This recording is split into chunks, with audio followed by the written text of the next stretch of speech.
Senator Tillis of North Carolina is recognized. Thank you, Mr. Chairman. Congratulations to all of you for your nominations. Mr. Hill, Mr. McKernan, and Dr. McLean, I look forward to supporting your nominations. I want to thank you for your service in the Air Force. And Mr. McKernan, I was glad to hear that you attended Duke. I'm sad you didn't have the grades to get into Chapel Hill, but I always have to dig Duke.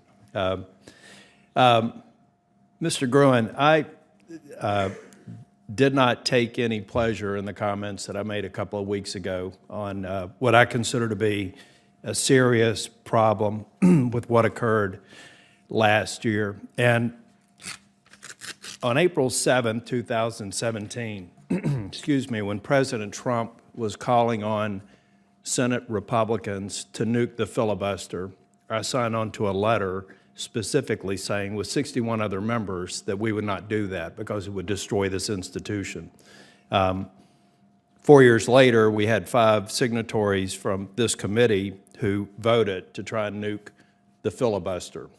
This sort of bipartisan framework that we work within is hard, but it's necessary. The apolitical framework that has been the history of the FDIC, with 20 chairmen, 9 of those chairmen, including you, serving on a board that had a majority of the other party.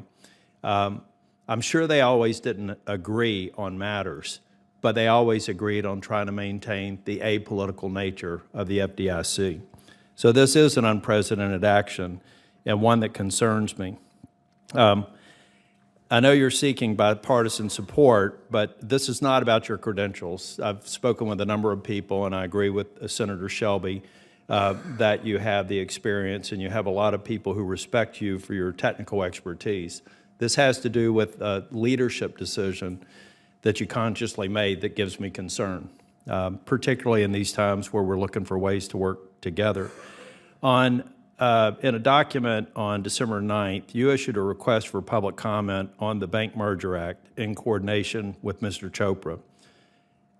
This document alleging to initiate rulemaking changes at the FDIC was posted to the CFPB website against the wishes of, at that time, Chair McWilliams. I would assume since this document was posted publicly and your name was attached, you're knowledgeable about its origins and contents. So my question to you is, can you provide to me the names, positions, and the agency affiliations of the individuals who drafted the document? I believe so, Senator. Can I get that as a follow-up, or do you have any off the top of your head now that you can share with us? Be glad to do it as a follow-up if that would.